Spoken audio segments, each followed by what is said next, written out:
दोस्तों नमो बुद्धाय, क्रांतिकारी जय भीम। दोस्तों कैसी हो आप सब? उम्मीद करता हूँ आप सब ठीक होंगे, बढ़िया होंगे। दोस्तों आज के इस वीडियो में मैं आप सभी को बताने वाला हूँ कि विश्व रत्न डॉक्टर बाबा साहब आम्बेडकर जी एक बार गणेश महोत्सव में बंदूक मीन्स रिवॉल्वर लेके पहुंचे थे। क्यों पहुंचे थे, इसके पीछे का रीज़न क्या था और उनके साथ कौन कौन था, इसके बारे में मैं आज की इस वीडियो में संपूर्ण जानकारी देने वाला हूँ। इसलिए इस वीडियो को पूरी एंड तक देखिए और वीडियो को बिल्कुल भी स्किप मत कीजिए। और इस वीडियो को आप कहाँ से देख रहे हो, कौन से शहर से देख रहे हो, मुझे कमेंट बॉक्स में ज़रूर बताइए। दोस्तों सबसे पहले आप सभी को बता दूँ, ये बात है 1926 की। 1926 में विश्व रत्न डॉक्टर बाबा साहब आम्बेडकर जी और प्रबोधनकार ठाकरे और समाज सुधाकर राव बहादुर सीताराम केशव बोले ने मांग की थी कि गैर ब्राह्मण तथा अछूतों को भी गणेश उत्सव के आयोजन का हिस्सा बनाया जाए। गणेश चतुर्थी का त्यौहार भारत के कई राज्यों में मनाया जाता है, लेकिन महाराष्ट्र में इसे लेके जो उत्सव हमें देखने को मिलता है उसकी तुलना अन्य किसी राज्य में नहीं की जा सकती। हम देखते हैं कि संपूर्ण भारतवर्ष में अगर सबसे ज़्यादा गणेश उत्सव का मनाया जाता है तो महाराष्ट्र में। अभी धीरे धीरे करके संपूर्ण भारत में भी मनाया जाता है, पर महाराष्ट्र में सबसे ज़्यादा मनाया जाता है। हालांकि मराठा शासन से पहले गणेश उत्सव महाराष्ट्र की परंपराओं का महत्वपूर्ण हिस्सा नहीं था। शुरू में यह केवल घरेलू महोत्सव हुआ करता था, यानी घर के घर में गणपति बिठाते थे और महोत्सव मनाया करता था। पर स्वतंत्र संग्राम के दौरान इसे चर्चित करने का मेन श्रेय बाल गंगाधर तिलक को जाता है। दोस्तों 2 दशक से पत्रकारिता कर रहे धवल कुलकर्णी लिखते हैं कि शुरुआत में गणेश उत्सव पर ब्राह्मणों का वर्चस्व हुआ करता था।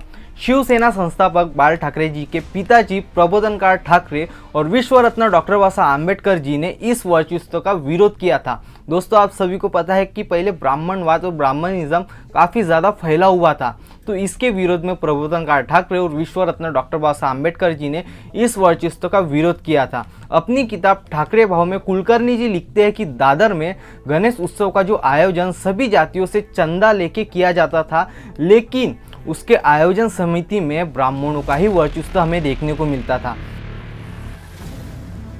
पहले निमंत्रण मिला, बाद में आने लगी जान से मारने की धमकी। द प्रिंट पर प्रकाशित एक लेख में कुलकर्णी जी के चंगदेव भावनकर खेरमोड़े द्वारा लिखी आम्बेडकर जी की जीवनी डॉक्टर भीमराव रामजी आम्बेडकर खंड 2 के हवाले से गणेश उत्सव और आम्बेडकर जी से जुड़ा हुआ एक दिलचस्प किस्सा उन्होंने बताया है। खेरमोड़े की किताब के मुताबिक एक बार गणेश उत्सव के आयोजन समिति ने डॉक्टर बाबा साहब आम्बेडकर जी को उत्सव के दौरान बोलने के लिए आमंत्रण किया। हालांकि आमंत्रण देने के बाद छोड़ना और हिंदुओं को इस बात की चिंता सताने लगी कि कहीं दलित समुदाय से ताल्लुकात रखने वाले डॉक्टर बाबा साहब आम्बेडकर जी की मौजूदगी से गणेश मूर्ति अपवित्र ना हो जाए। वे सोचने लगे अगर ऐसा हो गया तो उनके आने वाली और पिछली पीढ़ियों को नर्क के आग में जलना पड़ेगा। खेरमोड़े लिखते हैं कि दादर में अपर कास्ट हिंदुओं ने आम्बेडकर जी को कार्यक्रम स्थल पर बोलने से रोकने के लिए साजिश रचना शुरू कर दिया। आम्बेडकर जी को जान से मारने की धमकी तक मिलने लगी। इससे परेशान होकर उनके सहयोगियों ने कार्यक्रम में जाने से विश्व रत्न डॉक्टर बाबा साहब आम्बेडकर जी को मना कर दिया, लेकिन उन्होंने ठान लिया कि कार्यक्रम में तो जाना ही है। खेरमोड़े के मुताबिक विश्व रत्न डॉक्टर बाबा साहब आम्बेडकर जी ने कहा था कि किसी न किसी दिन तो मरना ही है, फिर लड़ते हुए क्यों ना मरे। जब रिवॉल्वर लेके गणेश उत्सव में विश्व रत्न डॉक्टर बाबा साहब आम्बेडकर जी पहुंचे तो वो अपनी किताब में कहते हैं कि किताब की माने तो विश्व रत्न डॉक्टर बाबा साहब आम्बेडकर जी अपने कोट की जेब में भरी हुई रिवॉल्वर लेके समारोह के लिए रवाना हो गए। उनके अंगरक्षक बालराम माने ने कुछ महार पहलवानों को भी बुलाया था, जो कार्यक्रम स्थल पर आम्बेडकर जी की सुरक्षा में खड़े रहे। महार दलित समुदाय की एक जाति है और डॉक्टर बाबा साहब आम्बेडकर जी खुद भी महार जाति से थे।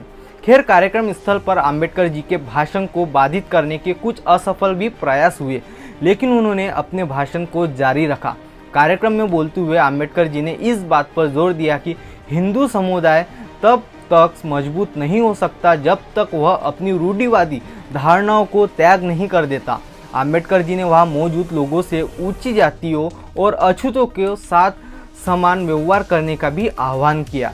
दोस्तों आज की इस वीडियो में आपको ये जानकारी कैसी लगी मुझे कमेंट बॉक्स में ज़रूर बताइए, क्योंकि हम देखते हैं कि अगर हम कुछ साल पीछे चले जाए तो ब्राह्मण लोगों ने इतना कुछ किया है कि कोई अछूत गणपति नहीं बैठा सकता था, कोई तिलक नहीं लगा सकता था, यहाँ तक कि छत्रपति शिवाजी महाराज जी को भी अंगूठे से तिलक किया गया था। ऐसा बहुत कुछ हमको देखने को मिलता है और ये चीज़ इतिहास में किताब में जो कि है नमूद है।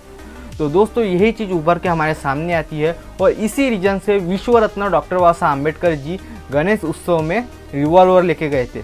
दोस्तों डॉक्टर बाबा साहब आम्बेडकर जी ने कभी किसी धर्म को बुरा भला नहीं कहा और ना ही किसी के ऊपर टीका टिप्पणी की तो ओनली ब्राह्मणों की विचारधाराओं से बस। दोस्तों आज की जानकारी आपको कैसी लगी मुझे कमेंट बॉक्स में ज़रूर बताइए और आने वाली वीडियो में और भी आपको जानकारी देने वाला हूँ, इसलिए चैनल को दोस्तों सब्सक्राइब जरूर कीजिए। तो चलिए दोस्तों मिलते हैं हमारे नेक्स्ट वीडियो में, तब तक के लिए आप सभी को नमो बुद्धाय और क्रांतिकारी जय भीम।